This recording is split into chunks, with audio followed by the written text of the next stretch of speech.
This is Caroline Mitchell, everybody.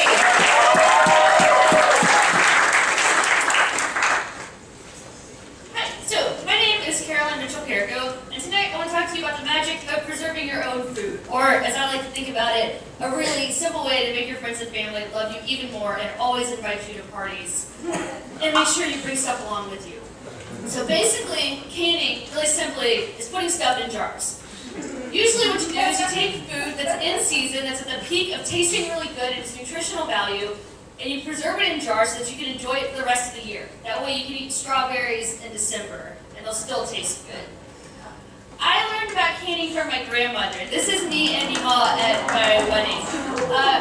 The entire time I was growing up, I ate food whenever I went to her house that she preserved. She and my grandfather have a huge garden, and that's one of the ways they show us that they love us, is they do this really healthy food and serve it to us all year long. But the best thing Mima makes is her pickles. And I firmly maintain you've never had a pickle until you've had one of my grandmother's. They're tangy, they're delicious. She brings them to birthday parties, and it's how she says, I love you. So I make pickles to people to tell them that I love them. So there's some things you need if you're going to start canning. One thing is mason jars. You can find them at Kroger. You also need bands and lids to put on the jars. You need a funnel, because canning is really messy, and you're going to get stuff everywhere. This makes it slightly less messy. Headspace tool is how you make sure you leave some room for your food to expand. You also need really good recipes. Canning is not a thing which you want to guess at. You want to know exactly how much of stuff you need, so you preserve your food, you don't make food that spoils. So, really good recipes, all-preserving books, kind of like the Bible for home food preserving. There's two different types of canning that I'm going to tell you about. One is water bath canning, and one's pressure canning. They're very different, and they're not interchangeable. If a recipe tells you you have to do it in a pressure canner, you absolutely have to do it in a pressure canner. Now, pressure canning is really scary. Not going to lie to you. I got a pressure canner for Christmas. It's the most intimidating thing I've ever done. You do it to cook low-acid foods, foods that are naturally low in acid, basically. And I'm stalling. This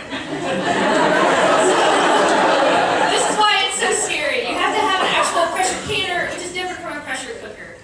The thing is, the reason it's scary is when you bring things up to pressure, unless you watch it really closely, there is a chance it could explode. I sat in my kitchen and watched this thing for 20 minutes till it was done. Low-acid foods are anything with meat in them. The Ball Preserving book has a recipe for canning squirrel meat, if you're so inclined. Usually it's for things like chicken stock. I make my own chicken stock, takes up too much room in the freezer, so I can it. It's also things like carrots and beans and corn. What is much more accessible, and I highly recommend you start with, is water bath canning. Water bath canning is with high-acid foods, and it's way less scary. It uses things you already have in your kitchen. There's no chance anything will explode on you, which is great. Alright, so it's less scary because all you need is a stock pot. You all probably have. It needs to be a stock pot with a lid. And you need some kind of rack so that when you put the cans in the pot, they don't sit right on the bottom. The reason is, if they sit right on the bottom where the heat source is, they might crack. So you need something to keep them off the bottom.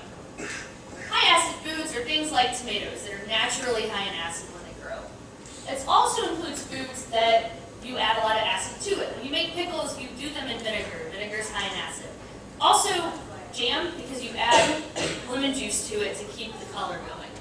Jam is both sticky and delicious. Jam is also the easiest thing to make. What you do is you take whatever fruit you want to use, like strawberries, you wash them really well, you cut the grain tops off, you mash them with a potato masher, which is amazingly cathartic, and then you boil them with a whole lot of sugar, amazing amount of sugar, some lemon juice and pectin, which is what makes it gel. Anytime you can something, the food's good for about a year. This past summer, my husband and our friends and I canned about 48 half pints of peach jam. We gave it to everybody for Christmas. They loved us. Other thing you can make is pickles. Pickles are really easy. The downside is your whole house smells like vinegar for a few hours, but it's well worth it. What you end up doing is boiling, it smells gross, boil some vinegar, add a bunch of salt to it, add some pickling spice, pour it on top of cucumbers, and good. I love Portlandia. You really can pickle anything.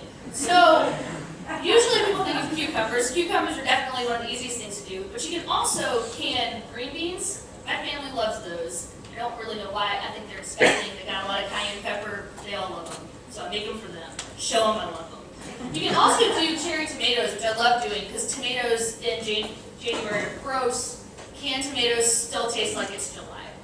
So I highly recommend it. Basically, the point of all of this is you can do it. I taught myself how to do this. I bought a book, got out of Stockpot, made my husband help me, and back then he was my boyfriend, made him help me, and it's been great. We've been doing it ever since. The best part is giving it away because people love you.